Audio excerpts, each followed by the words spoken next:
Hello and अस्सलाम वालेकुम। अफशा मज़ा हियर। स्टडी एक ऐसी चीज़ नहीं है जो हर कोई एंजॉय करे। बहुत से स्टूडेंट्स ये कहते हैं कि वो जैसे ही पढ़ने के लिए बैठते हैं तो उन्हें नींद आना स्टार्ट हो जाती है, स्पेशली ड्यूरिंग एग्जाम्स जब टाइम थोड़ा होता है और पढ़ने के लिए बहुत ज़्यादा बुक्स होती हैं। तो उन दिनों में हम अननेसेसरी स्लीपिंग को तो अफोर्ड कर ही नहीं सकते। तो हम इससे अवॉइड करने के लिए क्या कर सकते हैं? How can we avoid feeling sleepy while study? तो यहाँ मैं आप लोगों के साथ कुछ टिप्स शेयर करूंगी जिन्होंने मेरी बहुत हेल्प की है। आई एम श्योर आप लोगों को भी वो टिप्स अच्छी लगेंगी और आपको भी हेल्प मिलेगी। Tip number 1, always choose a place और पोजीशन सूटेबल फॉर स्टडी। जब भी आप किसी रूम में बैठकर पढ़ें तो कोशिश करें कि वो वेल लिट और वेंटिलेटेड हो, वहाँ पे रोशनी भी अच्छी होनी चाहिए और हवा भी। बहुत से लोग अपने बेड पर बैठकर पढ़ते हैं और उन्हें बार बार नींद आ जाती है। इसकी रीजन ये है कि आपके ब्रेन को पता होता है कि it's a place for sleep. तो कोशिश करें ऐसी जगह चूज करें जहाँ पे आप डल और कोजी फील ना करें। लाइक कोई सी हार्ड सी चेयर ले लें और उस पर बैठकर पढ़ें। जहाँ तक बात है पोजीशन की, तो हमेशा स्ट्रेट बैठकर पढ़ें और थोड़ी देर बाद उठकर चल फिर कर पढ़ लें। इस तरह आप एक ही पोजीशन में बैठे हुए थकेंगे नहीं और आपको नींद नहीं आएगी।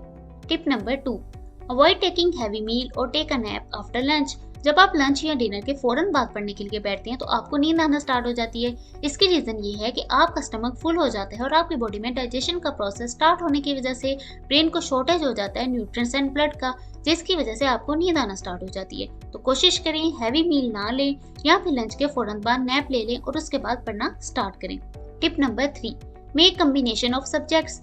कोशिश करें थ्योरी वाले सब्जेक्ट्स आप मॉर्निंग में पढ़ लें और जो प्रैक्टिकल सब्जेक्ट्स हैं उनको आफ्टरनून में पढ़ें।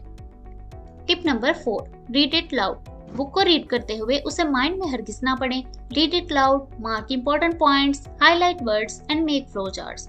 इस तरह आपका माइंड और बॉडी इक्वल एफर्ट्स करते हैं और आप बोर नहीं होते और आपको नींद भी नहीं आती। Tip number 5, keeping yourself hydrated is very important. पढ़ते हुए थोड़ी थोड़ी देर बाद पानी पिएं। वाटर बोतल को अपने पास ना रखें बल्कि किचन में रहने दें। जब भी आप टायर्ड फील करें तो उठकर जाएं, पानी पिएं, मुंह धोएं, थोड़ा सा घर का राउंड लगाएं ताकि आप फ्रेश फील करें और फिर दोबारा आकर बैठकर पढ़ें। Tip number 6, getting a good sleep is also very important. कोशिश करें 6 से 7 घंटे की नींद पूरी कर लें ताकि फिर जब आप पढ़ने बैठें तो आपको नींद ना आए। अगर आपको फिर भी पढ़ते हुए बहुत ज्यादा नींद आ रही है तो थोड़ी देर आराम कर लें। ये टाइम वेस्ट करने से अच्छा है, क्योंकि आप जब तक कोशिश करते रहोगे पढ़ने की आपको या तो कुछ होना नहीं है और टाइम भी वेस्ट होता रहेगा। उसके अलावा डिस्ट्रैक्शन से अवॉइड करें, अपने आप को मोटिवेट करें, टारगेट सेट करें और टारगेट अचीव होने पर अपने आप को रिवॉर्ड दें। Stay healthy and fit, be confident, tell yourself you will achieve the target.